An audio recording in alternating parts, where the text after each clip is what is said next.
Jumpa lagi Sobat Info Sehat, bagaimana kabar kalian? Semoga selalu dalam keadaan sehat. Mengidentifikasi gangguan mental pada anak adalah hal yang sulit dilakukan.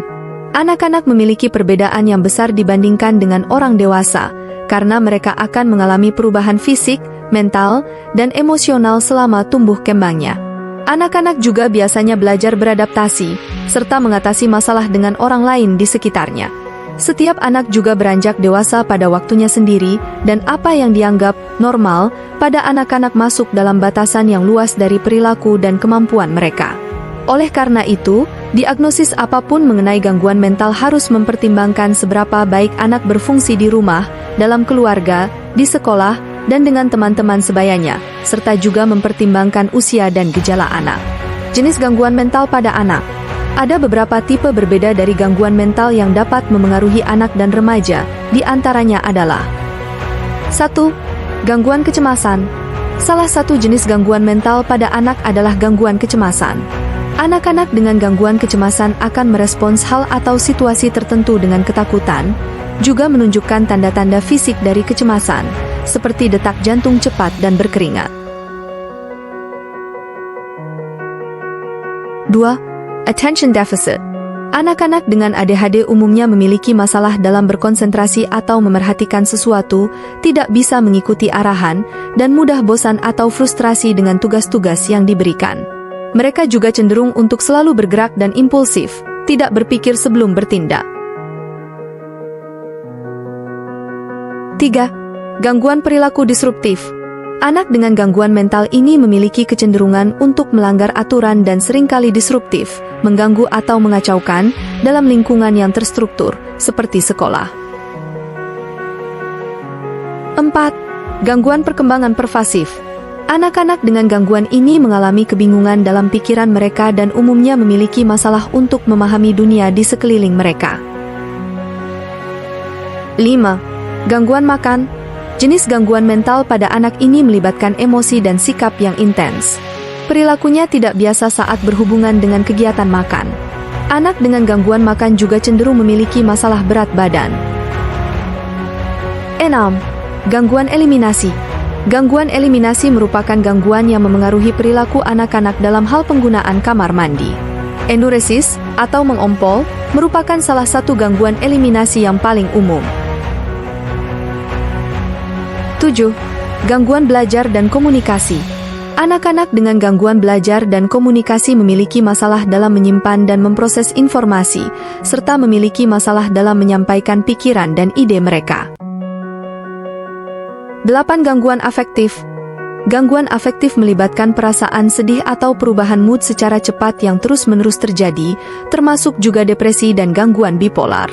Diagnosis terbaru mengenai gangguan ini disebut sebagai gangguan disregulasi mood disruptif, sebuah kondisi masa kecil dan remaja yang melibatkan perasaan mudah marah yang terjadi terus-menerus atau kronis, serta seringkali menimbulkan ledakan kemarahan.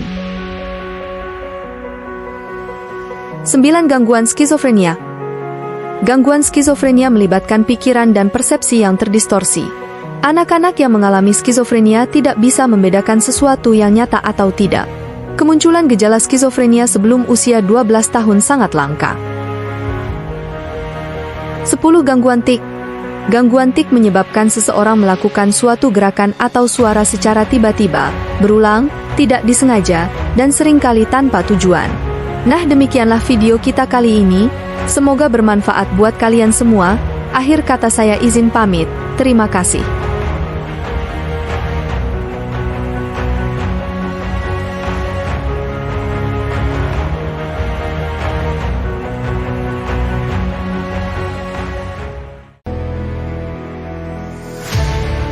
Jumpa lagi Sobat Info Sehat, bagaimana kabar kalian? Semoga selalu dalam keadaan sehat. Saat melihat si kecil yang sedang murung, Bunda pasti juga akan merasa sedih dan bertanya-tanya penyebabnya.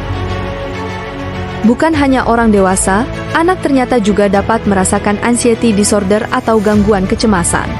Dilansir dari NHS, gangguan kecemasan pada anak-anak sangat normal terjadi. Jadi, gangguan kecemasan tidak hanya terjadi pada orang dewasa. Salah satunya kehilangan orang tersayang. Pada anak-anak, anxiety disorder ini akan memengaruhi suasana hati mereka dalam semua lini kehidupan. dari pikiran mereka setiap hari, bahkan hingga mengganggu perilaku dalam kehidupan sosialnya. Untuk itu, penting bagi Bunda mengenali ciri-ciri gangguan kecemasan pada si kecil. Berikut merupakan 8 tanda anak gangguan kecemasan. 1. Sulit berkonsentrasi. Jika Bunda mendengar saran dari gurunya terkait daya konsentrasinya yang menurun, ini adalah salah satu tanda ia mengalami gangguan kecemasan.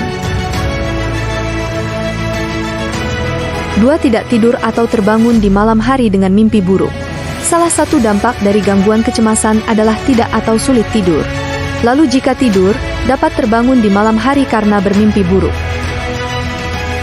3. Sulit makan. Si kecil terlihat sedih sehingga sulit makan? Mungkin itu adalah salah satu tanda gangguan kecemasan yang sedang ia alami. 4. Mudah tersinggung atau cepat marah. Bunda pernah memberikan instruksi sederhana, tapi dibalas dengan amarah? Gangguan kecemasan dapat membuat si kecil menjadi mudah tersinggung dan cepat marah. 5. Tidak terkendali. Sebagai dampak lanjutan, saat merasa tersinggung dan marah, emosi si kecil dapat meledak-ledak dan tidak terkendali. 6. Selalu menangis. Bunda melihat ia selalu menangis? Ini adalah salah satu tanda gangguan kecemasan yang paling jelas jika Bunda cermat melihatnya. 7. Menjadi manja. Ketika keinginannya tidak dituruti, mungkin biasanya ia tidak akan menjadi manja. Namun tiba-tiba, ia seperti berubah menjadi manja dengan Bunda. 8. Merasa tidak enak badan. Ciri terakhir yang dapat terlihat jelas adalah kesehatannya yang menurun pada anak, misalnya tidak semangat atau demam panas. Itulah 8 ciri jelas yang dapat Bunda lihat jika si kecil mengalami gangguan kecemasan. Lalu bagaimana cara mengatasinya? Nah, demikianlah video kita kali ini. Semoga bermanfaat buat kalian semua. Akhir kata saya izin pamit. Terima kasih.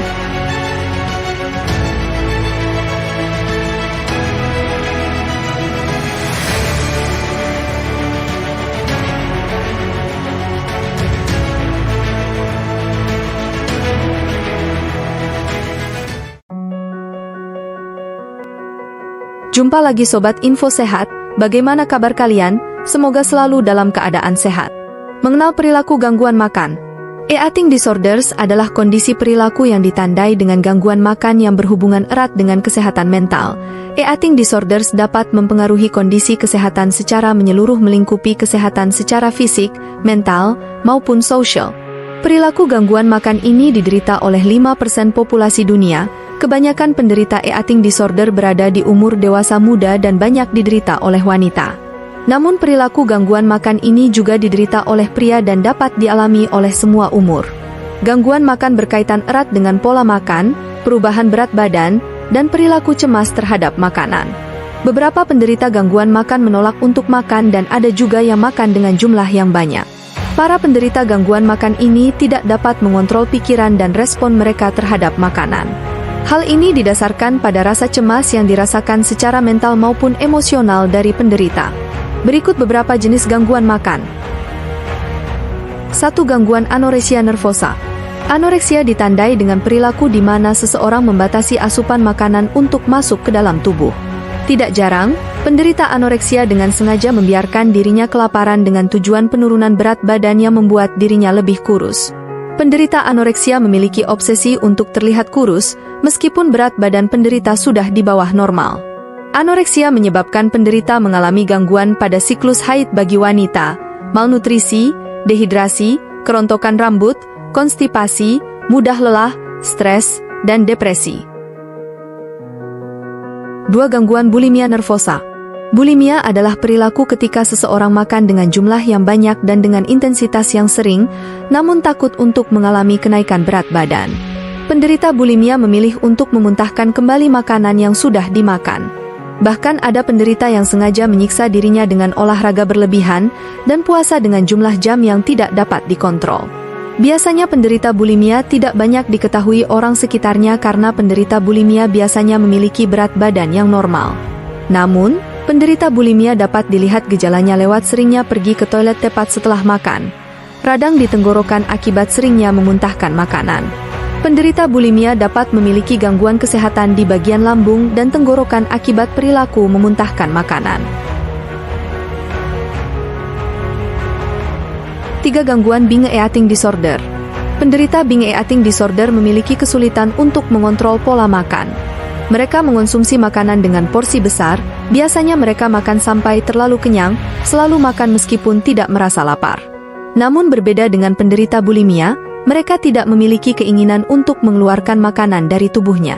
Penderita binge eating disorder biasanya mengalami depresi akibat rasa malu karena makan dengan porsi yang banyak. Penderita jenis gangguan makan ini dapat mengalami komplikasi kesehatan seperti obesitas, diabetes, hipertensi, dan gangguan pada jantung. Perilaku gangguan makan memang erat hubungannya dengan kesehatan mental. Oleh karena itu, perawatan untuk penderita gangguan makan harus dapat menangani seluruh komplikasi yang ada, yaitu secara psikologis maupun secara fisik. Selain menangani kebutuhan gizi ideal, para penderita gangguan makan dapat dilatih untuk mengubah kebiasaan makan secara sehat, baik pola makan maupun asupan makanan. Sehingga penderita gangguan makan dapat memulihkan kesehatan secara fisik, emosional, dan psikologis. Jika Anda atau orang-orang terdekat sedang mengalami masalah gangguan makan, segera hubungi dokter kesayangan kalian. Nah, demikianlah video kita kali ini, semoga bermanfaat buat kalian semua. Akhir kata saya izin pamit, terima kasih.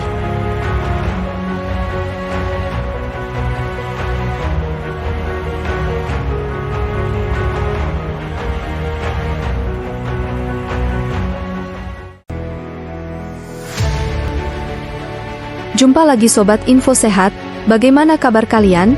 Semoga selalu dalam keadaan sehat.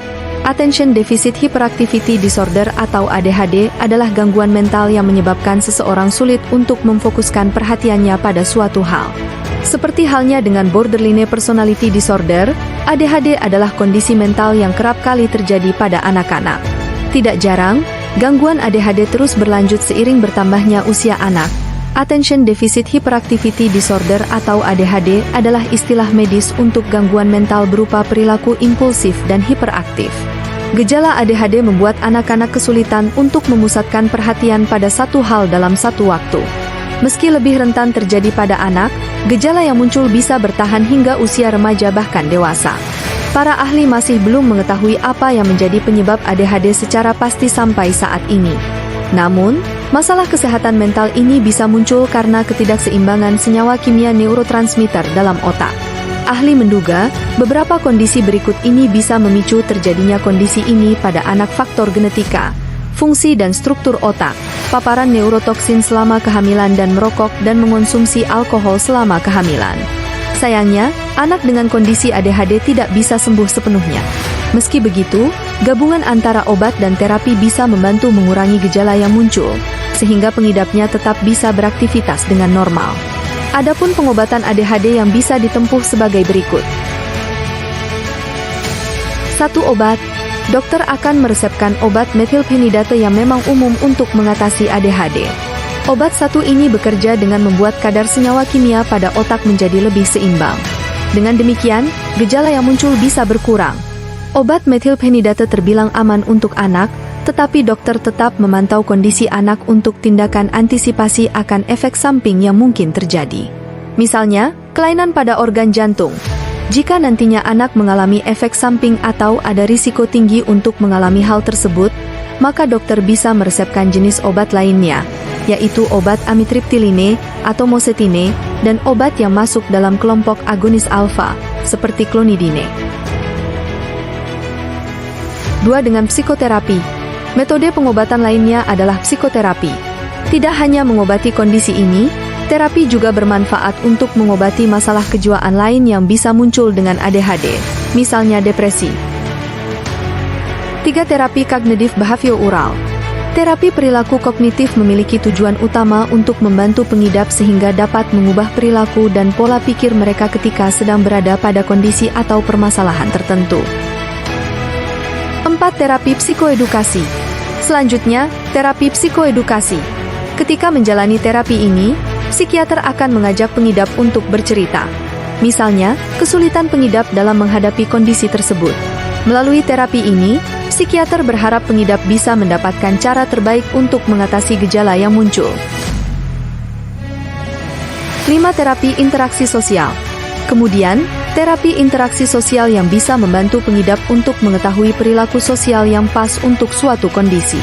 Orang tua, pengasuh, keluarga, dan guru tentu memerlukan arahan sehingga bisa memberikan pendampingan pada pengidap. Inilah sebabnya, orang-orang yang terlibat dengan pengidap juga perlu memperoleh pelatihan khusus. Biasanya, pelatihan akan memberikan beberapa materi berikut. Cara tepat memberikan pujian sebagai bentuk dukungan untuk anak. Solusi ketika anak menunjukkan perilaku buruk. Memberikan arahan kegiatan anak yang sesuai dengan kapabilitasnya. Nah, demikianlah video kita kali ini. Semoga bermanfaat buat kalian semua. Akhir kata saya izin pamit. Terima kasih.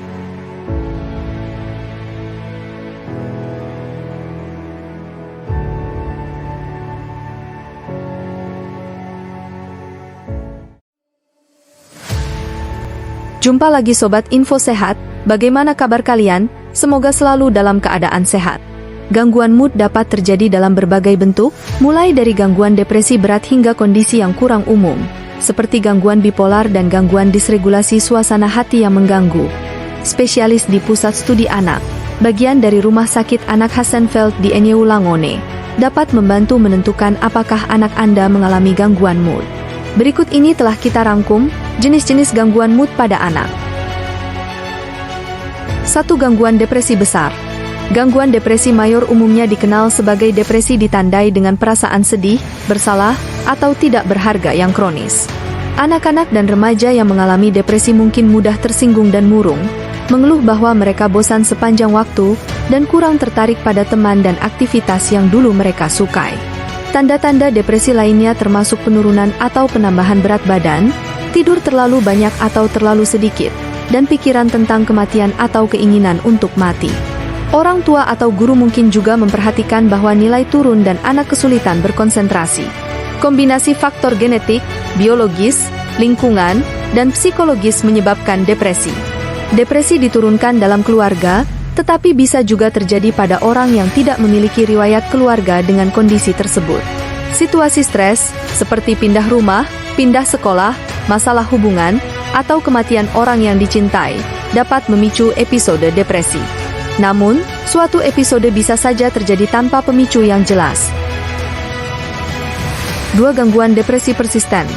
Tanda paling menonjol dari gangguan depresi persisten adalah suasana hati depresi atau mudah tersinggung yang berlangsung selama 1 tahun atau lebih. Gangguan ini mirip dengan gangguan depresi mayor, namun perbedaannya adalah gejalanya lebih sedikit, tidak terlalu parah, dan bertahan lebih lama, terkadang hingga bertahun-tahun. Karena durasi yang lama dan intensitas gejala yang lebih rendah terkait dengan gangguan depresi persisten, anak-anak dan orang di sekitar mereka mungkin tidak menyadari bahwa mereka mengidap kondisi ini. Banyak orang menjadi terbiasa dengan gejalanya. 3. Gangguan bipolar. Seorang anak atau remaja dengan gangguan bipolar mengalami perubahan siklus antara depresi dan mania, yang ditandai dengan perasaan muluk-muluk, kegembiraan dan kekonyolan yang berlebihan, serta mudah tersinggung yang kronis dan parah. Gangguan bipolar dapat didiagnosis jika anak Anda mengalami episode manik di mana ia menunjukkan perubahan suasana hati yang dramatis dan tampak sangat bahagia atau bersemangat. Dia mungkin berbicara berlebihan, cepat, atau keras, dan sering atau tiba-tiba mengubah topik pembicaraan. Anak tersebut mungkin juga memiliki harga diri, ambisi, dan peningkatan aktivitas yang sangat tinggi. Tanda-tanda mania lainnya termasuk peningkatan energi, penurunan kebutuhan tidur, kehilangan kontak dengan kenyataan, dan perilaku berisiko, seperti penyalahgunaan narkoba atau alkohol, mengemudi sembarangan, atau pergaulan bebas. Selama episode depresi, seseorang mungkin mengalami sifat mudah tersinggung, sedih terus-menerus, atau sering menangis. Dia mungkin memiliki pikiran tentang kematian atau bunuh diri dan kehilangan minat pada aktivitas favoritnya. Tanda-tanda depresi lainnya termasuk tingkat energi yang rendah, kelelahan, konsentrasi yang buruk, dan perubahan kebiasaan makan atau tidur. 4. Gangguan disregulasi. Amukan sesekali adalah hal yang normal dalam masa pertumbuhan, tetapi jika anak Anda terus-menerus marah atau mudah tersinggung, atau seringkali, intens, dan terus-menerus mengamuk, ia mungkin mengalami gangguan disregulasi suasana hati yang mengganggu. Kondisi ini ditandai dengan seringnya ledakan kemarahan yang tampaknya tidak proporsional dengan situasi tertentu. Ledakan terjadi rata-rata 3 kali atau lebih setiap minggunya selama 1 tahun atau lebih. Di antara ledakan emosi, anak-anak dengan gangguan ini terus-menerus mudah tersinggung atau marah.